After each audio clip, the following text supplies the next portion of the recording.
don't mean a thing if it ain't got that swing. Do-ah, do-ah, do-ah, do-ah, do-ah, do-ah, do-ah, do-ah.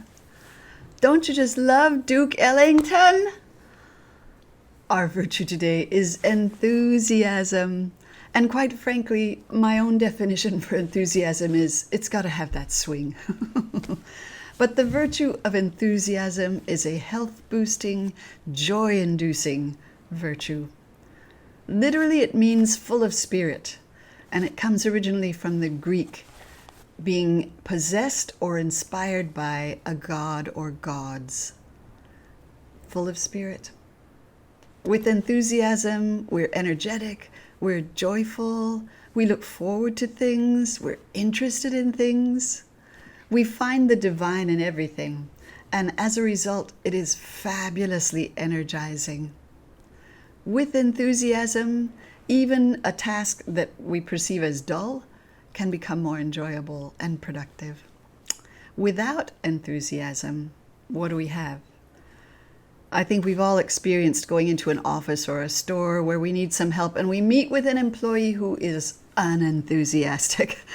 We all know how frustrating an experience that can be. I won't go into it anymore. But contrast that with going into a store or an office where the employee is enthusiastic about service or about the nature of the job that they're doing. That's a whole different experience, and it puts a whole different energy out into the world. Enthusiasm is also contagious. Other people around you will feel it and will become interested or excited. So all around, it is a wonderful, happy virtue.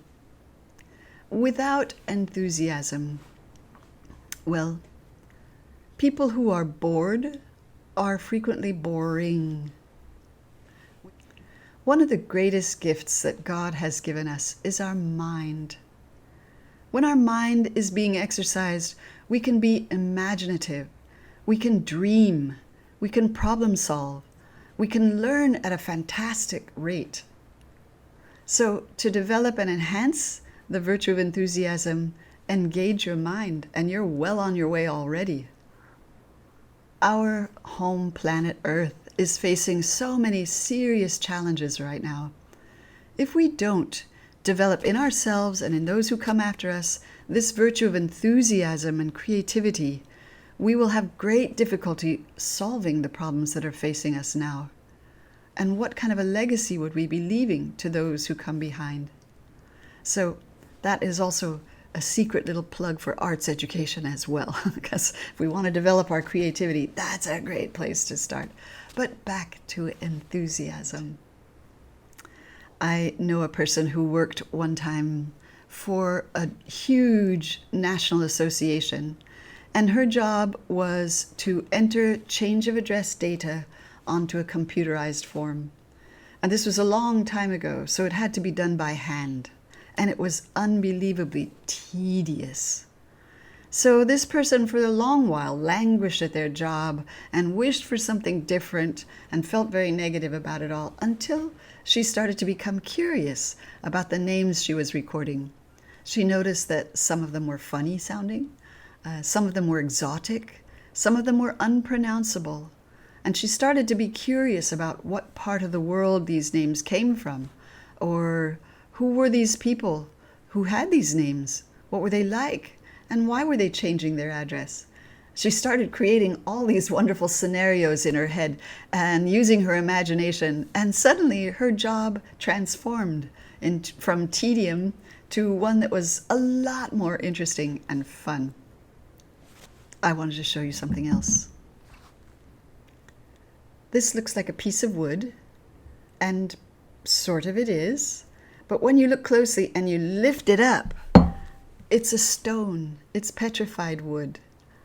My sisters and I went hunting for some. It's the national stone here in Antigua, and it's very beautiful. And when we came home and we started doing some research, we discovered that this petrified wood is between 27 and 33 million years old. And that's how it's turned to stone. So once, all those millions of years ago, there was a thriving forest where this now remains. And when you study it, it looks like bark on the outside, which it kind of is. And when you look on the inside, where the sap was in these veins, it's become kind of crystallized, or I suppose it's quartz. I'm not really a geologist, unfortunately, so I can't tell you. But so if we want to enhance our enthusiasm, we should develop a love of learning. Curiosity and wonder should be part of our regular habits. Take time to notice even simple things like the feel of water on your skin when you're bathing or swimming. Or notice children and their enthusiasm for anything they learn about. So I wanted to just close with a quote from Dale Carnegie. This is what he wrote. "Flaming enthusiasm, backed by horse sense and persistence, is the quality that most frequently makes for success."